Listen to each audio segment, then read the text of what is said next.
Mayong adlaw mga kauturan, kag welcome sa special edition sa aton Steps of Faith nga programa nga nadulot sa inyo sa CPU Chaplain's Office. Sa nagligad nga 3 ka adlaw inyo nasaksihan sa pila ka mga inadlaw nga upod naton ang presidente sa bag-o sang Central Philippine University, ang the 4th Filipino President, si Dr. Teodoro Robles.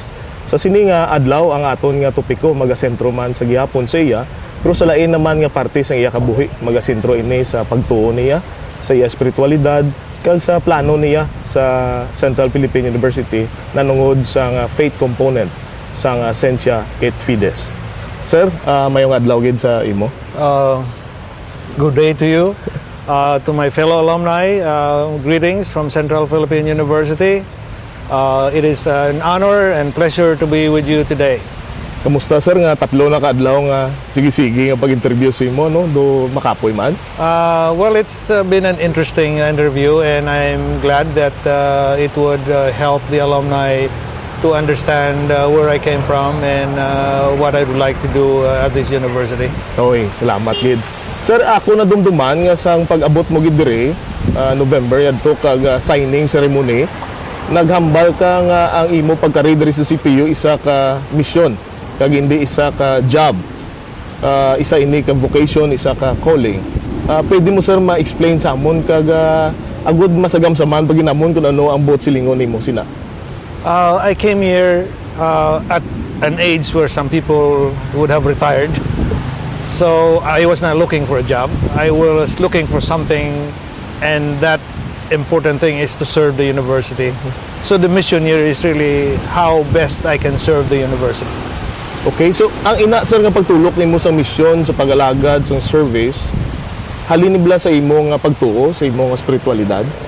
I've been bothered by what I heard about the university, and I've been always supportive of the university. And I'd like to find another way that I can be more useful to the university. So I believe that my choice of coming here is the right one. And until I retire, I would like to be able to do what I think is best for the university. So buot silingon may dako nga component sa imo pagbaton sa pagserbi diri sa university ang imo nga pagtuo sa kay Ginoong Hesus. Yes, that's true. And Christ have said, love thy neighbors as thyself. And neighbor, as expressed by the parable of the Good Samaritan, could be anywhere. It doesn't have to be the next house in your neighborhood or your neighborhood, but maybe it's thousands of miles away. And I believe that this is my important neighbor, Central Philippine University. Ang inablaser nga missionary spirit, siguro isa ka dako nga heritage sa Central Philippine University. Kag sa imo nga pagbungat sa sina nga mga tinaga, nagpasalamat ako sa akong kaugalingon nga bako ari ang isa ka presidente nga nagkari nga amo ni ang unang statement niya ginambal nga parte ini sa mission ang iya nga pagkari diri. So siguro sir, paano mo mapalaton sa amo ni inang misyonaryo nga espiritu sa tanan nga mga faculty staff ug sa mga alumni naton pagpatuloy sa pag-alagad nila sa university? I had the advantage because my former teachers were missionaries. So you learn from missionaries. Yeah, And I saw that they have sacrificed their family to serve Central Philippine University in particular, and the country in general. So I believe that the university has already started doing this with their outreach program. So it doesn't have to be religious in nature. It can be anything that would help the community. And I think we should do more to concentrate on certain communities that we will find the results of our efforts, helping people earn their living, maybe helping them where they cannot help themselves. And this is the right direction that the university have done, and we should do more on this. Ilabi na gid sir sa imo paghambal bla tong imo nga mga maestro gali kag mga maestra, mga American missionaries. Siguro drini na nurture ang imo nga missionary spirit, ang binhi sa pagtuo. Luya ko sir nga magistorya kita sa estudyante ka diri, kamusta ang pagtanom sini nga pagtuo sa imo tagipusoon? I think when you experience something that is very productive in terms of what they spend their time on, and how they don't look at themselves, their personal gain, Yeah, oo. but rather how they can serve the students, the community. You feel like, this must be, the best way to go. If they have come hundreds or thousands of miles away to help us, we ourselves being here, we should also do the best we can. And I have met these missionaries not only here but also during their yearly retreat in the Yeah. United States, and I can sense that they still feel the love for Central Philippine University, where they have spent a lot of time here, many years, some even decades, Yeah. for the sake of Ay, Central iba yan, Philippine diri pa University. nagkalamatay, no? Yes, that's true. Many have sacrificed their lives during the war. And you may ask the question, why did they do it? Because they believe that when Jesus commanded, love your neighbors, they responded. But silingon sir ang atmosphere di sa una sang estudyante ikaw later nag-teacher ka diri sa CPU taga upod mo ini nga mga missionary kamusta sila mag-istorya kita sa mga convocations mga chaplains ang una ang spiritual life sang university sang estudyante ikaw pwede mo maistorya sa amo.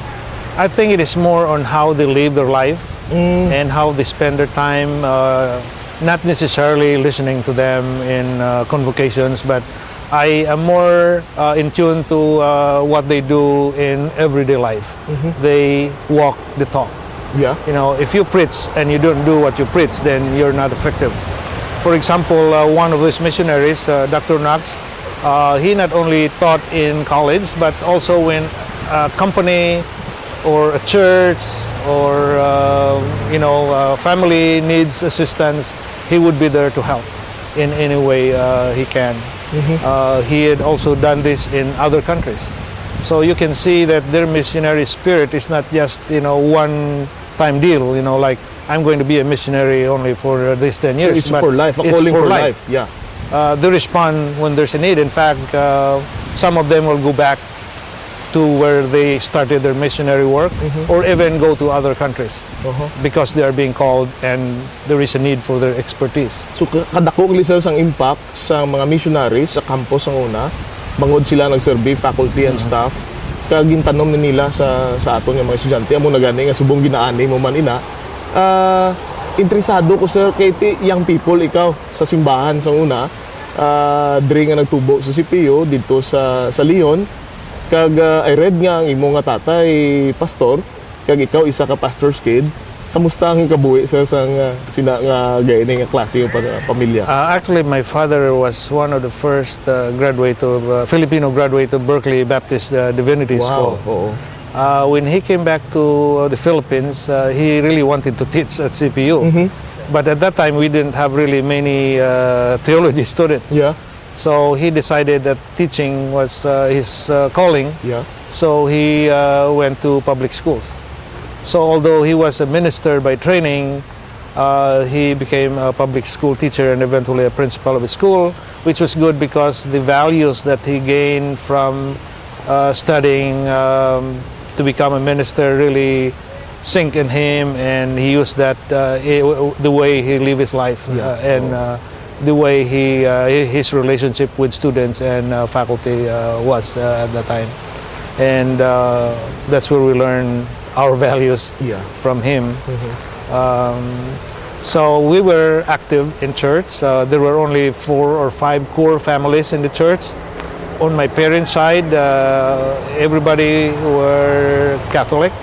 Only my mother and father were Baptist. But we had